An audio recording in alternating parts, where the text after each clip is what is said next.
Roast level is only half the story. If you really want to understand your coffee, you need to know where it comes from, because origin plays a major role in how it tastes. Let me show you how to tell the difference and how to choose the beans that match your taste. I'm Arata, second generation coffee roaster from Japan. And in this video, we are mapping flavors by region. You'll get the clear breakdown of 3 major coffee regions: Latin America, Africa, and Asia Pacific, and what kind of flavors each region tends to produce. We'll also take a look at single origin and blend, how each approach brings out flavors differently, and how to decide what works best for you. And if you like to keep this information handy, there is a free PDF that you can download. I'll leave the link in the description.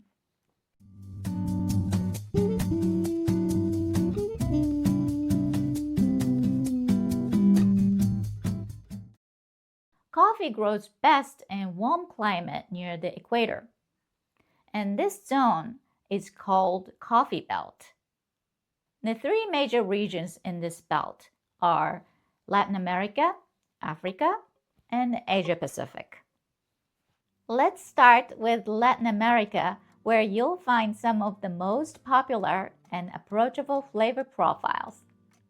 Brazil is the world's largest coffee producer, and I often use Brazilian beans as the base for blends.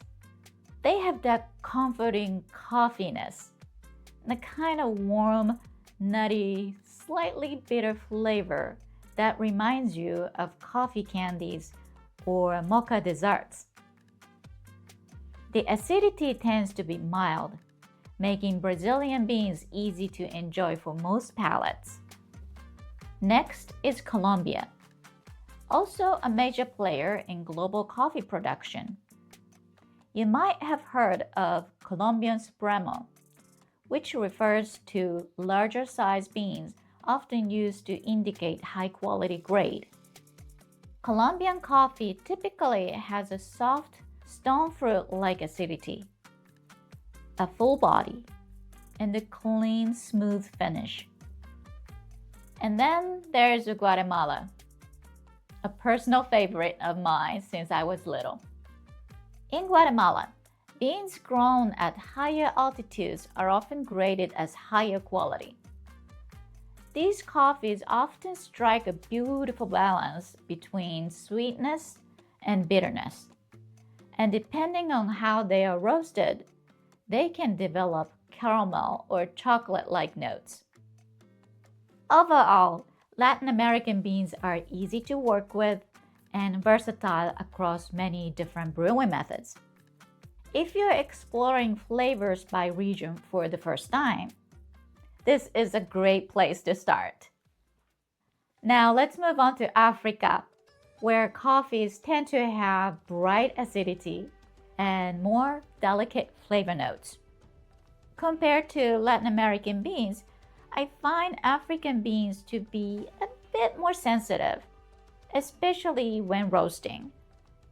Light roasts bring out their natural acidity and floral qualities, but if not handled with care, they can sometimes lean sour instead of fruity. So if you find a roast profile that really suits your taste, it might be worth picking up an extra bag. Those nuanced flavors can be hard to find again. One of the oldest stories about coffee begins with a young goat herd named Kaldi. He noticed that his goats were unusually lively after nibbling on some bright red berries from a nearby bush. Curious, Kaldi picked a handful and brought them to a nearby monastery. There, a monk listened, intrigued, and together they began to experiment. After a few tries, they brewed the berries into a warm drink. And that, as the legend goes, was the very first cup of coffee. Story aside, Ethiopian beans are known for their bright, fruity acidity and often carry floral notes like lavender. If you enjoy clean, vibrant flavors, this is a region to try. Another standout is Kenya. Kenyan coffees also have bright acidity, but it's more citrus-like, with notes of lemon or orange. I find their acidity to be a bit firmer than Ethiopian beans, which means they can hold up well even at slightly deeper roast levels. Both Ethiopian and Kenyan beans offer distinctive profiles that can really show what African beans are known for: clarity, brightness, and elegant complexity.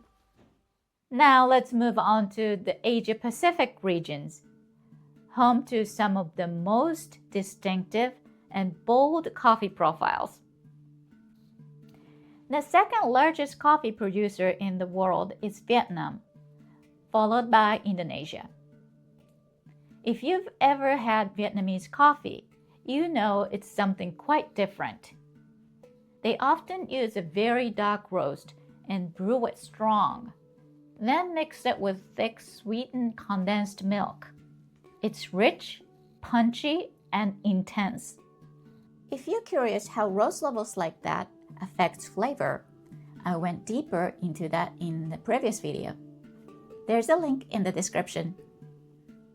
Very different from how we typically brew coffee in Japan, but it works beautifully with the food and climate in Vietnam. Indonesia is also a major player, with islands like Java and Sumatra producing coffee with deep, earthy character. For some people, Java means computer programming language, but for coffee people like us, it just means coffee. Indonesian beans often have a round, lingering bitterness and can carry tropical, herbal, or spicy undertones. They're great if you like something with a bit more weight and depth in the cup. Compared to other regions, Asia Pacific coffees tend to have lower acidity, but offer a richer, more grounding flavor experience. So now that we've gone through major coffee regions, you've probably noticed just how wide the flavor range can be, even before we talk about roasting level. That's where single origin and blend come in. Single origin is all about highlighting the unique characteristics of one place, or sometimes even just one farm. The same beans can taste different depending on the harvest season or even who roasted them. But if you understand the general flavor tendencies by region and you know your own taste preference, single origin can be a great way to explore coffee more deeply. For example, if you love floral, bright acidity, try Ethiopian single origin. Or if you're after something sweet and nutty, go for Brazil. Now, on the other hand, I really enjoy good blend, especially when I'm trying coffee from a shop for the first time. With blends, roast masters combine different beans, often from different regions, to create the specific flavor balance. It lets us build something that one kind of bean alone might not offer, like layering acidity, sweetness, and the just right finish. Say I want a black cherry-like acidity, milk chocolate-like sweetness, and just the right amount of gentle bitterness at the end. It's unlikely that one kind of bean can do it all. But blending lets me build this specific profile by mixing different beans. That's why I often order the house blend first when trying a new roaster. It's a great way for me to see their style. And house blends are usually the most consistent offering. Some people think house blends are boring, maybe because they associate the word with house wine, which is often the cheapest option at a restaurant. With coffee, it's different. The coffee roasters are there on site. They have full control over blend, and they often design it to be consistent and more accessible without sacrificing quality. They can do that. So if you've been skipping over house blends, I encourage you to give them another look. They might surprise you in a good way. Hopefully, this gave you a better sense of what to expect from different coffee regions and how single origin and blend each offer something unique. Like I said in the last video, understanding your own taste preferences is the first step. Once you know what you enjoy, it becomes a lot easier to match that to roast level, brewing methods, and now flavor profiles of different coffee regions. That's how you start finding the beans that really work for you. If you haven't seen that previous video on roasting yet, I'll link it here and also leave the link in the description. I'll definitely recommend watching it next. And if you want to keep this information handy, I put together a free downloadable PDF. It covers origin, roast level, and brewing methods all in one place. You'll find the link in below. Thank you so much for watching.